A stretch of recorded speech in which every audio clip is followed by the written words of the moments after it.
अस्सलाम वालेकुम फ्रेंड्स, आप देख रहे हैं हमारा यूट्यूब चैनल अलमक्का टेक एंड बिजनेस हब। आज की इस वीडियो में हम आपसे शेयर करते हैं रोज़ाना की बुनियाद पे कारोबारी मार्केट से में मौसूल होती हुई अहम तरीन खबरें, दुनिया की रोज़ बरोज़ बदलती हुई इकॉनमी और उस पर हमारा तजिया।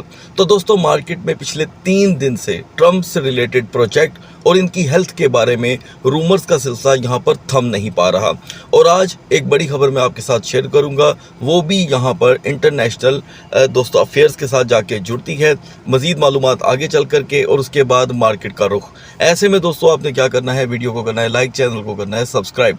अगर आप चाहते हैं कि आने वाले दिनों में आपसे हमारी किसी भी एक वीडियो का नोटिफिकेशन मिस ना हो तो बेल आइकन के बटन के साथ साथ ऑल के बटन को भी क्लिक कर दीजिएगा। तो दोस्तों, बहुत से व्यूवर्स हैं जो कहते हैं कि उन्हें वीडियो का नोटिफिकेशन वक्त पे नहीं मिल रहा।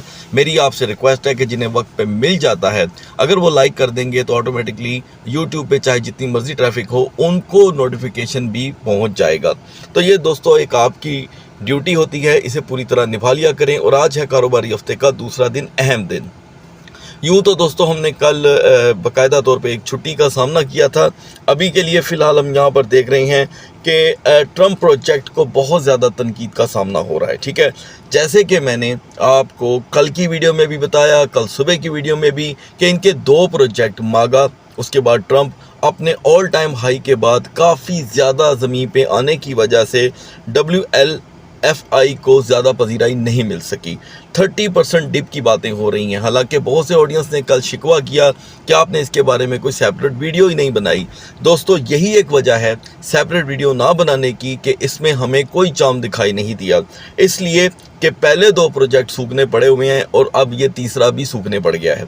यानी कि वर्ल्ड लिबर्टी फाइनेंस ने यहाँ पर अपना जो प्रोटोकॉल फीस के बैकअप के तौर पे इसे लॉन्च किया था, वो चीज़ हासिल नहीं कर सका। और आपने देखा कि ट्रम्प कॉइन जो खुद 75 से $78 का हाई लगा चुका है, अब वो 8 और 10 को भी यहाँ पर अबूर नहीं कर पाता और शायद आने वाले दिनों में सूरत हाल कुछ और हो। लिहाजा आप जानते हैं कि इसके पीछे BNB चेन, सोलाना चेन सारे इसके साथ वर्क करने में आपको आगे आगे दिखाई दे रहे हैं। कितनी देर तक कोई नहीं जानता, बैकअप होने में ज़्यादा देर नहीं लगती। अब आते हैं दोस्तों हेल्थ कंसर्न रिपोर्टें जो मार्केट में आ रही हैं जी, के अचानक किसी भी वक्त ट्रम्प एक बड़ी यहाँ पर अनाउंसमेंट कर सकते हैं या कोई कॉन्फ्रेंस कर सकते हैं। यकीन कीजिएगा, इसके बारे में तमाम वेबसाइट्स के ऊपर रली मिली खबरें मिल रही हैं, कुछ भी रियल देखने को नहीं मिल रहा। मैंने काफ़ी इसके ऊपर वर्क किया है, इवन के ट्रम्प के नाम से जुड़े हुए हैशटैग तक मार्केट में ट्रेंड कर रहे हैं। ठीक है, उन हैशटैग की कोई वैल्यू नहीं है जबकि उसके पीछे कोई ख़बर ही नहीं है। ख़बरें भी ऐसी हैं कि अगर आप किसी वेबसाइट पे जा कर के देखते हैं, दोबारा उस पर क्लिक करते हैं तो वो ख़बर वहाँ से रिमूव हो गई होती है। ठीक है, तो ये कुछ ऐसी चीज़ें हैं कि आपको अपनी अकल से काम लेना होगा। ट्रम्प का जो ऑफिशियल अकाउंट है एक्स प्लेटफॉर्म पे, उसके ऊपर आप ज़रा थोड़े मोहतात रहें, एक्टिव रहें, क्योंकि वहीं पे आपको कोई अच्छी खबर मिल सकती है या ख़बर मिल सकती है। अच्छी या बुरी की बात नहीं करते हम। ठीक है, अच्छा, अब लास्ट में मैं आपको बता दूं कि मैंने भी ये चीज़ें देखी हैं जी कि वो अपनी हेल्थ से कंसर्न होकर शायद इस्तीफ़ा ना दे दें। ये मैंने सुना भी है, पढ़ा भी है, लेकिन इसमें किसी भी बड़े और अहम ओहदेदार ने आकर कोई स्टेटमेंट नहीं दी। और रही बात अनाउंसमेंट की, खबर करने की, वो रोज़ाना की रूटीन में आपको पता है वो ख़बरों में रहते हैं और 4-5 दिन से या 6 दिन से उनकी ऐसी कोई स्टेटमेंट या ऐसी कोई वीडियो देखने को नहीं मिल रही, जिस वजह से मार्केट में उनके ऊपर काफ़ी जो है तनकीदें चल रही हैं। और ये तनकीद होते रहना, यकीन कीजिएगा, मार्केटों की खबरों का एक नॉर्मल सा हिस्सा है। अलबत्ता इसे यहाँ पे क्लोज़ करते हैं। मज़ीद कोई अपडेट रहेगी तो हम अपने व्हाट्सएप चैनल पे आपको फ़ौरन उसकी खबर जो है प्रोवाइड कर देंगे। अगर आपने अभी तक हमारा व्हाट्सएप चैनल ज्वाइन नहीं किया, उसका लिंक सिर्फ़ और सिर्फ हमारी वीडियोज़ की डिस्क्रिप्शन में मिलेगा, उसे ज्वाइन कर लें और ख़बरों को फौरी तौर पे हासिल करने के लिए यहाँ पे अलर्ट हो जाएं। तो बढ़ते हैं मार्केट की तरफ।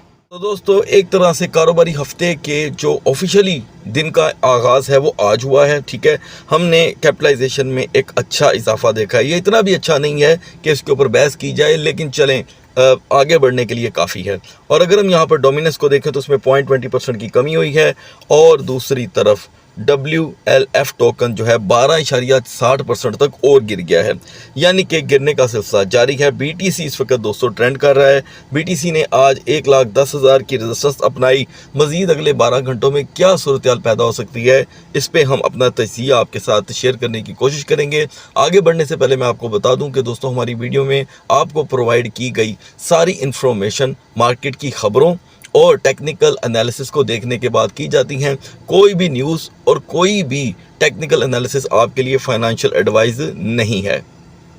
तो दोस्तों, जैसे कि आप जानते हैं कि CME गैप जो था वो डिले हो गया था, तो आज सुबह का आगाज़ BTC ने एक बार फिर से 1,07,472 से किया और टोटल रोटेशन यहाँ पे 3200 की आ चुकी है। हम अपने वक्त को कर लेते हैं यहाँ पर सेव। BTC और इथेरियम को कर लेंगे लास्ट में डिस्कस। आगाज़ करते हैं XRP से।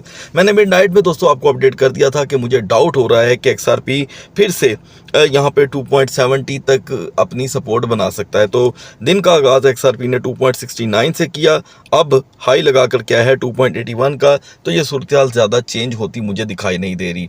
एनीवे 2.72 ही इसकी यहाँ पर सपोर्ट रहेगी। BNB के लिए दोस्तों हमारी सपोर्ट थी 845, रेजिस्टेंस 853, क्योंकि सपोर्ट और रेजिस्टेंस में गैप बड़ा कम था, लिहाजा यहाँ पर BNB ने पहले 839 का लो लगाया दोस्तों, हाई रहा 856 का। तो यकीनन यहाँ पर सपोर्ट भी ट्रिगर हुई और रेजिस्टेंस भी। नेक्स्ट 12 आवर के लिए यहाँ पर BNB की सपोर्ट 850 ही है और ये 100% कमज़ोर है, यानी कि 10% भी इसमें मुझे कोई स्ट्रॉन्ग एरिया दिखाई नहीं दे रहा। रेजिस्टेंस का मामला अगर देखें तो 860 से 862 तक सोलाना की हमारी सपोर्ट थी 195 और रेजिस्टेंस आपसे कहा था बहुत स्लो रहेगी। सोलाना ने यहाँ पे 194 को अपनी सपोर्ट के तौर पे यूटिलाइज़ किया दोस्तों, आपने देखा, और हाई 204 का, यानी कि सपोर्ट 195 की जो थी वो हमने उसे अचीव कर लिया 194 की वजह से। फिर भी यहाँ पे 200 का जो लेवल है वो इंतहाई कमज़ोर है। स्लॉट जो बन रही है वो 195 से 205 की है और एन मुमकिन है ये आगे आने वाले टाइम में थोड़ी सी और चेंज हो जाए। अब आते हैं लिंक पे। 22.85 की रेजिस्टेंस चाहिए थी दोस्तों लिंक को, जो उसे नहीं मिली और सुबह के पहले सेशन में तो सारी मार्केटें गिर गई। इवन के लिंक भी 22.11 का लो लगा करके आया है, भले अभी ये 23.30 पे खड़ा है। मैं समझता हूँ नेक्स्ट 12 आवर के लिए इसे 23.50 की रेजिस्टेंस चाहिए। 23.50 की रेजिस्टेंस ना मिलने पे हम 23.10 का एक नॉर्मल लो देखेंगे। नाउ सुई कॉइन सप्लाई आने की वजह से आपको बताया गया था कि सुई 3.20 तक जा सकता है, इसने उससे भी बड़ा लो दिया दोस्तों 3.11 का, हाई रहा 3.31 का। तो तकरीबन कुल मिलाकर के ये 12 से 13 सेंट की ट्रेड थी। स्लॉट इसकी और कमज़ोर हुई है। एन मुमकिन है कि सुई आने वाले आवर्स में 3.05 से 3.35 के दरमियान यहाँ पे मूव हो और इसकी जो रेजिस्टेंस है वो मुझे कमज़ोर ही दिखाई दे रही है। डॉट के लिए दोस्तों सपोर्ट थी 3.75 की, फ्रेश सपोर्ट थी। यहाँ पर ये फिर से ट्रिगर हुई है, हाई रहा 3.80 का। मैं समझता हूँ कि नेक्स्ट 12 आवर में भी डॉट 3.65 से 3.70 के दरमियान अपनी स्लॉट को ऑन रखेगा। अब आते हैं BGP पे। 4.61 की इसकी दोस्तों सपोर्ट थी। BGP ने 4.61 को यहाँ पर ट्रिगर किया है, हाई रहा 4.76 का। 15 सेंट की ये ट्रेड और इस वक्त 4.76 के बाद BGP वहाँ पर अपनी रेजिस्टेंस कायम नहीं रख पाया, मींस 4.65 तक का लो फिर से मुमकिन है। ईना को जिसे हम रोज़ाना की बुनियाद पर डिस्कस कर रहे हैं दोस्तों, ईना ने यहाँ पर अपनी पहले तो सेफ जोन तोड़ दी 0.6550 की, देखा आपने, और अब ये 0.6922 का हाई लगा करके आया है। टोटली अनप्रेडिक्टेबल बिहेवियर है। इसकी वीकर जोन अभी भी जो इसे मजीद क्रैश होने से बचाती है वो 0.6550 ही रहेगी। लास्ट में दोस्तों मैं टाओ को यहाँ पे ऐड करना चाहूँगा, जिन्हें मैंने आहिस्ता आहिस्ता अभी फ़िलहाल इग्नोर किया हुआ था। अभी के लिए टाओ बार बार अपनी पोटेंशियल 310 पे दिखा रहा है, तो लिहाजा 310 से 319 के दरमियान टाओ की सपोर्ट एंड रेजिस्टेंस रहेगी। अब बढ़ते हैं BTC और इथेरियम के कैंडल चार्ट की तरफ। सुबह के पहले 3 घंटों में BTC ने दोस्तों जैसे कि 1,07,472 का लो लगाया, तब से लेके अब तक आपने देखा यहाँ पे 3 कैंडल बुलिश बनी है। ठीक है, कहीं पे भी आपको बेरिश कैंडल बनती दिखाई नहीं दे रही। तो आपको बताया गया था कि अगर हम 1,09,200 से 1,09,500 तक अपने दिन का आगाज़ करते हैं तो हम 1,10,500 तक का हाई देख सकते हैं, जो आपने देख लिया है। लेकिन रेजिस्टेंस नहीं मिल रही, ये बन रही है इसके लिए काइंड ऑफ रिजेक्शन। तो दोस्तों 1,10,500 इसकी रिजेक्शन बनी है। ये इतनी मजबूत नहीं है क्योंकि अभी तो काम वाले हफ्ते का आगाज़ हुआ है।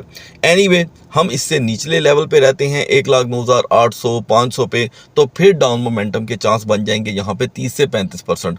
अपर लेवल के लिए रिजेक्शन लेवल आप जान चुके हैं। सेफ जोन के तौर पे अगर नए ड्रॉर्स ओपन होंगे तो वो 1,11,500 1,11,800 के बाद ही होंगे, नहीं तो मार्केटें मूव नहीं करने वाली।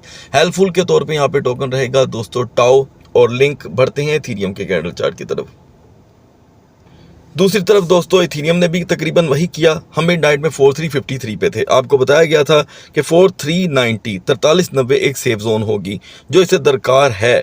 अगर मिल गई तो ये मजीद क्रैश से बच सकता है, लेकिन इसने 4353 से अपने दिन का आगाज़ नहीं किया बल्कि 4330 से किया और हम जा कर के गिरे 4211 पे।